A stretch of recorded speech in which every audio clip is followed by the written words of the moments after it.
Hello, everyone, and welcome to today's Quick Fight webinar. We're excited that you're joining us today to learn more about how to get the most value out of your donors by challenging some of those long-held assumptions that you may not have been testing. My name is Elise Haynes from TrueSense. I'll be the moderator for today's event. And today, two members of our integrated strategy team are here to walk through these data points with you. You're in great hands with Katie and Eileen. So without further ado, I'm going to hand you over to Eileen. All right, so before I actually hand it over to Katie, I wanted to go over where we're going to spend our time today. We're going to talk through 3 common industry thoughts on donor value. Katie and I are going to alternate sections at the beginning of each, and we will have a poll asking you guys what you think. The first one that Katie is going to tackle is, are multi-channel donors more valuable than those who stay in a single channel? After that, I'm going to touch on low-value donors and if we believe that they can have significant upgrade potential.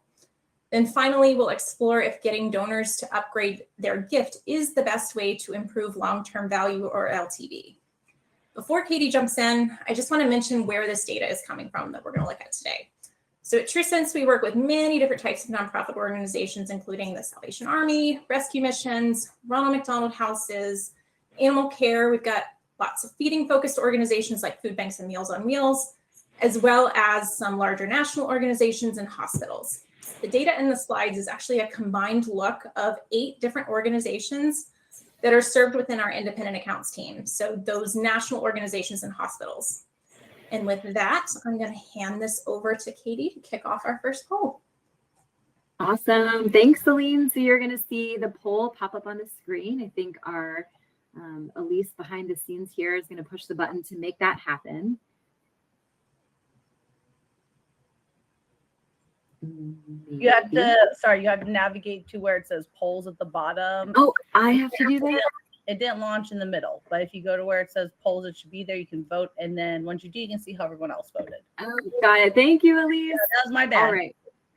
All right. So sorry, I've been on these before, and they sometimes pop up on the screen, but it looks like you have to hop over to the polls button and just click on what you think, and then click submit, and then you'll see how other folks are responding. Thank you, Elise, for jumping on for that. Okay, so what we're trying to figure out here again is, who do we think is more valuable to an organization? Multi-channel donors, individuals who are making gifts in both channels, meaning offline direct mail donors, or online, somebody who's giving via email, paid media efforts, or other web assets, or again, single channel donors, a person who's only giving to one of those. So I'm seeing some votes come through here, and what I'm seeing is 65% of individuals are saying they're equally as valuable, and 35% are saying that multi-channel donors are more valuable. So if you are all like me, and before seeing this info that I'm about to share, if you haven't really dove into the data on this topic, it's really reasonable to assume that you might think multi-channel donors are more valuable. With the description of this event, I feel like we were kind of leading the witness a little bit, but I think it's a fair assumption to think that anyone who's choosing to donate to your organization in more than one way is inherently more valuable. So it's data like this that can easily fuel that assumption.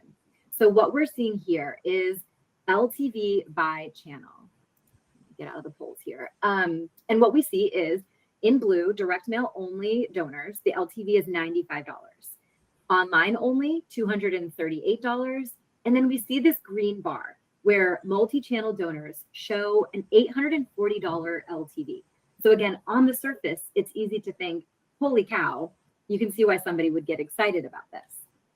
And when we look at this same data, but we break it down by individual clients, and as Aline said, this represents 8 of our independent clients, we see a very similar story. And again, looking at it by client is helpful because we want to be sure there isn't one client that's really skewing things. So again, looking by client, what we're seeing is, in every instance, the green multi-channel bar is much larger, showing a stronger LTV than those single channel donors. So what does this make us question here? First of all, you can understand why that looks kind of enticing, right? And you might ask, what can we do with it, right? So some of the questions that nonprofits have asked over time is, how do we get more online donors to convert and give offline? Or how can we migrate offline donors and get them to give online? Excuse me. Quite simply, individual organizations might be asking, how do we make more multi-channel donors? How do we get more of those green guys when we see that LTV? But there are a few reasons that moving on this data just on the surface would be misguided. And I'm going to share those with you. The first is that multi-channel giving is exceptionally rare. So a bit of a tough reality here, but in that same data that we looked at, only 2% of offline acquired donors ever made a gift online, and only 11% of online acquired donors ever gave a gift offline. So in the grand scheme of things, in terms of the representation of those multi-channel donors, it's just really important to kind of be rooted in the reality of the percentage of donors that actually do this behavior. It's not very common. There are two other factors that are really important to consider that sort of underlie that view that we saw that seem to show those multi-channel donors as being so much more valuable. So when we dig a bit deeper here, we find that multi-channel donors by default are 2+ gift donors. So here we're seeing the impact that frequency has on LTV. Simply by virtue of being a multi-channel donor, those individuals are giving 2 or more gifts. And what we're seeing in this view, represented in yellow, is the overrepresentation of one-time gifts coming in with those single channel donors. So you can see about 45% of direct mail only individuals are giving one gift. And online only, it's all the way up there at like 65%. So that overrepresentation is playing a significant role when we look at the overall LTV. The single gift donors are really kind of dominating the makeup of those two cohorts. So again, that earlier view seemed to indicate those multi-channel donors were so much more valuable, but they had this unfair advantage, right? So channel aside, they're simply giving more gifts, which is important to know. So that's the first factor, the impact of frequency. The second is the impact of gift amount.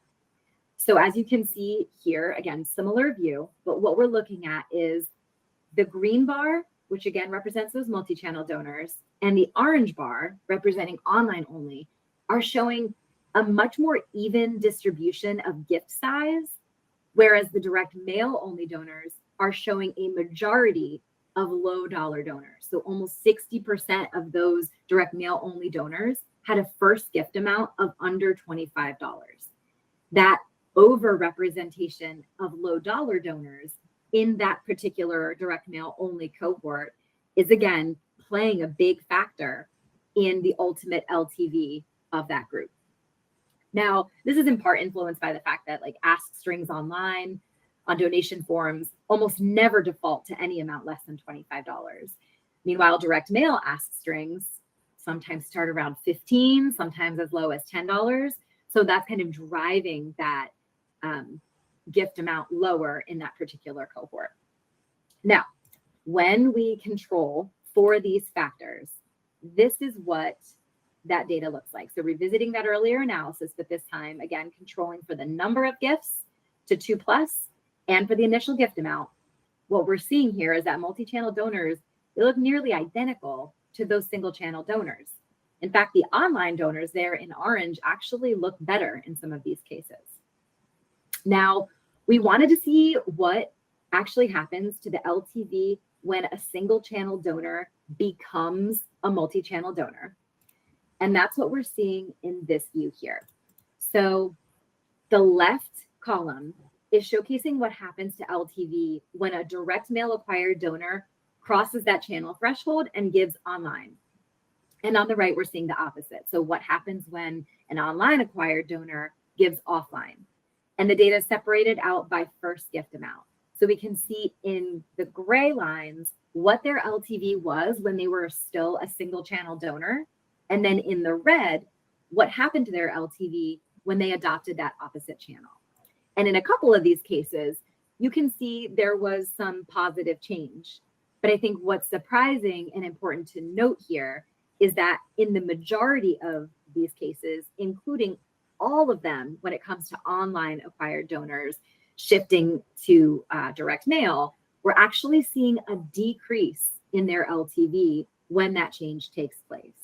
So the relevance here kind of for the planning and strategizing that you might be doing in your role is maybe it's not so important to try to force a change in channel behavior, and maybe facilitating giving in a donor's preferred channel should really be the priority here. Back to Aline. All right, so now we're just going to jump on over to that second poll. So the same place you found it the first time. We're going to ask ourselves, do low value donors have some significant upgrade potential? I'll give everyone a second or two to answer that.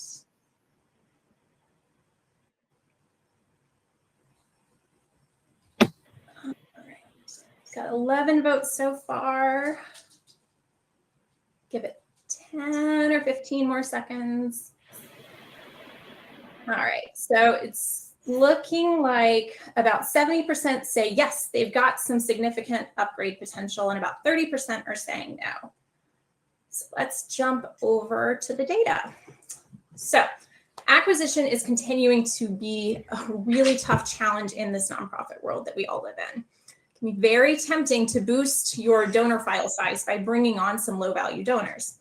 They're easier to convert, especially when you're kind of in a world where you're using co-ops for acquisition and you've got individuals that appear overwhelmingly philanthropic because they make very small gifts to many organizations. So you might have individuals who are giving 4, 5, 6 organizations at $5 each.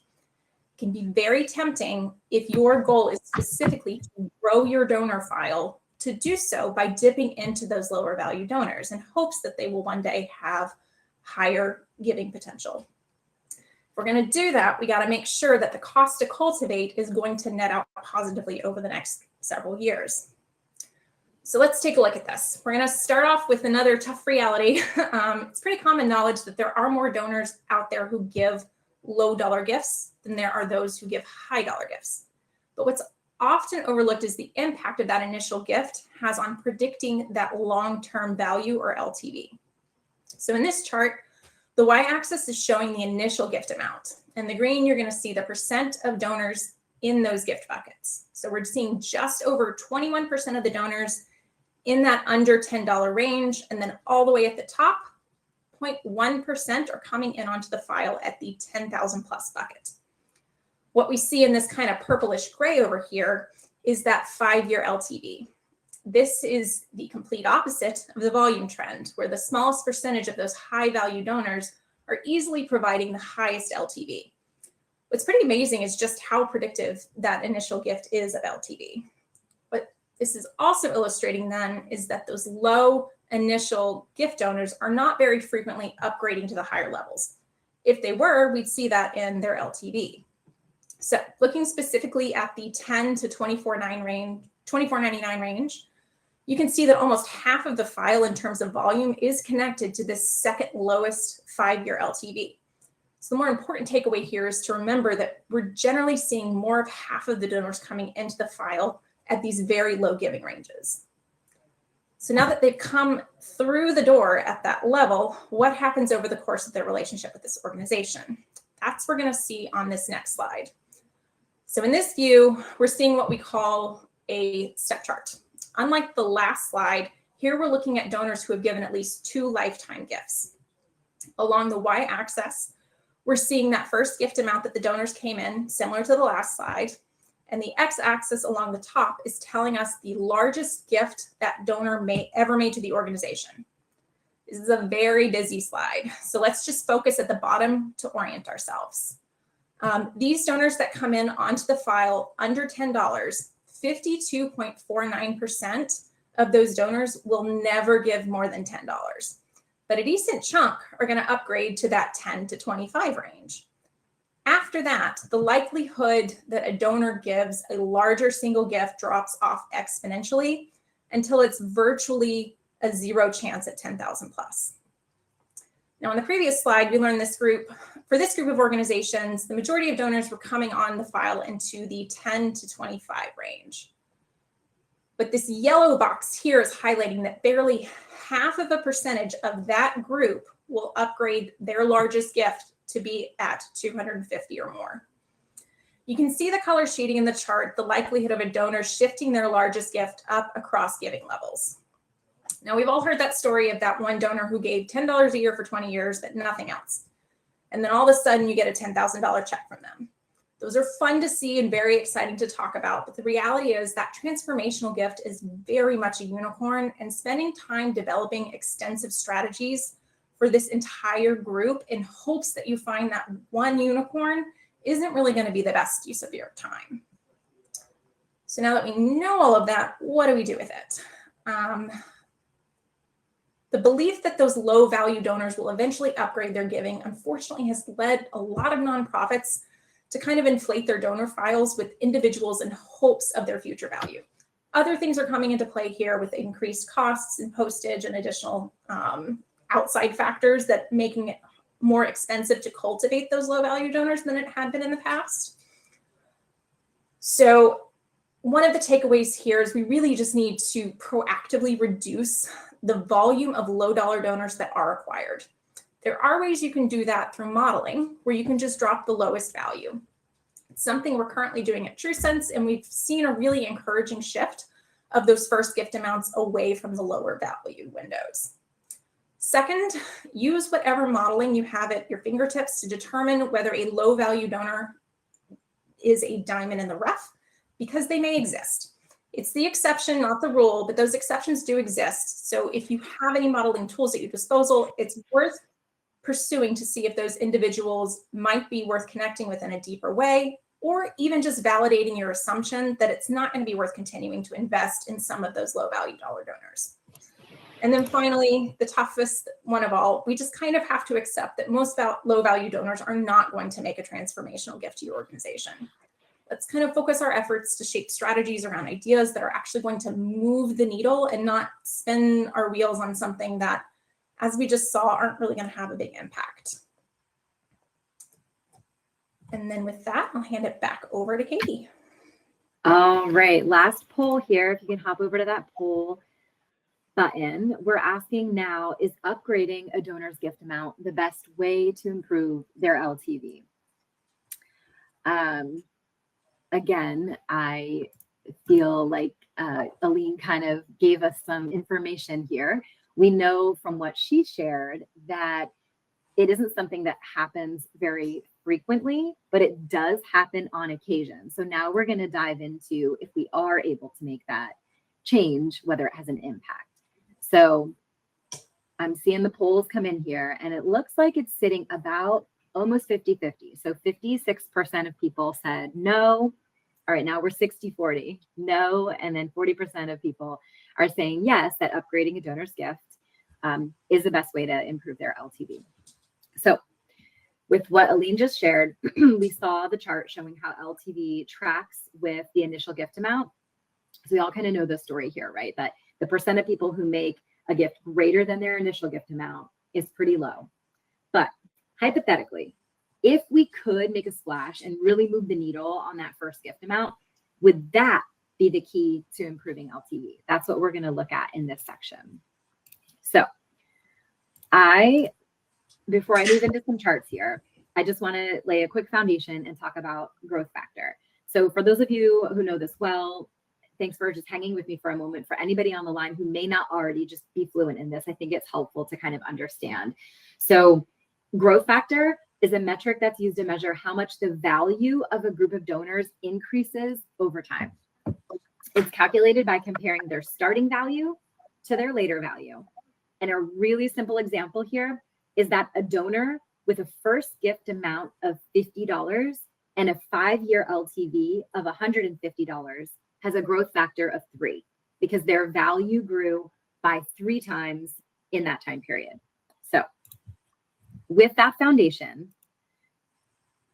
what we're seeing here is the impact that gift amount and giving frequency have on growth factor. So we're going to look at an example of a sample $25 donor, just to kind of control for factors and understand the role that these elements play. So what we're seeing in this chart is gift amount is shown on the y-axis along the side here, with the green arrow pointing up, indicating that their giving amount went up. The red arrow down indicates it went down, and then the equal sign means it stayed the same over time.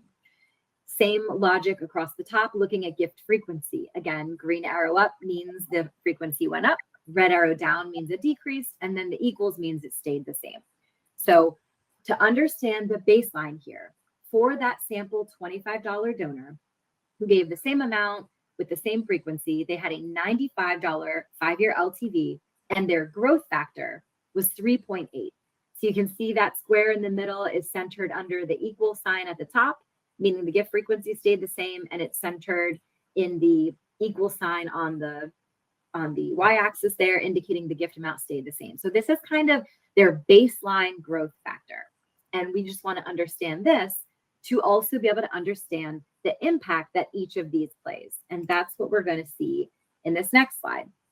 So what we're seeing here is that when a donor upgrades their gift amount, but decreases their frequency, and where we're seeing that is in the top left corner. So it's a green arrow up on gift amount, red arrow down on frequency. And what we see is their growth factor actually decreases, which isn't that shocking, given that we're saying they're giving less frequently. But what is interesting here is that if we look in the lower right, where that same $25 donor downgrades their gift amount, but upgrades their frequency, it actually improves their LTV. So we're seeing a growth factor of 4 compared to that baseline we looked at in the middle there of 3.8.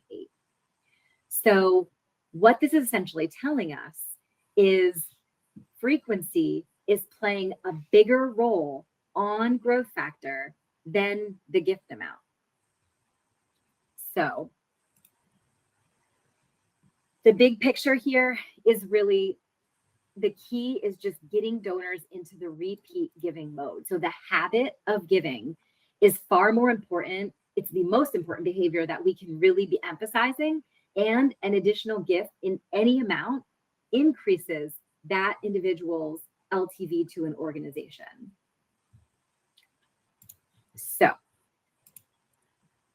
where we started at the beginning of this was with these 3 different factors, right? We're kind of questioning, are multi-channels more valuable than single channel donors? Do low value donors have significant upgrade potential? And is upgrading a donor's gift amount the best path to increasing LTV? And where we landed after reviewing all of this data is that multi-channel donors are actually not inherently more valuable than single channel donors. Now we know the background behind that data that kind of made that initial view look a bit skewed or inflated. We also know that as much as we want to believe it, and as much as it can be tempting to shape strategies around it, low value donors simply don't have significant upgrade potential. The word significant there is really important because we're not saying it doesn't happen. And Aline said that there are those diamonds in the rough. There are those cases, but this kind of makes me think about when you send out a direct mail acquisition mailing and you get, you mail 100,000 pieces and you get 12 complaints, and every one of those 12 phone calls feels like, oh man, there's a real problem here. And it's hard sometimes to step away and understand the scale. So in this case, yes, there are going to be those instances where a $10 donor comes in and makes a transformational gift, but it's not worth shaping strategies over something that is such an outlier incident like that. And lastly, the question about upgrading gift amounts, and what we found is that it's really not the best path to improving LTV, and frequency has a greater impact on that growth factor than the gift amount. And lastly, I just wanted to share this quote that I really liked by author and strategy advisor Roger L. Martin, which is, strategy is about making choices based on what's true about the world, not on what you wish were true. I really like this because I think a lot of those things we just walked through are things that many of us might wish were true. And it's really tempting to want to shape strategies around things that are like that and hoping these things can happen. But it's important to be focusing our efforts on things that we can actually, move the needle on. Thanks, ladies. The whole time I just wanted to say let her cook, but I was like, I can't just keep typing that in the chat over and over again. So we have a couple of questions for you guys. There are some quick bites coming up in the coming months. If you would like to register for those, you can, again, click on that links tab, and then it'll take you over to where all the quick bites are so you can sign up. Oops, I clicked the wrong button. Okay, so questions for you guys.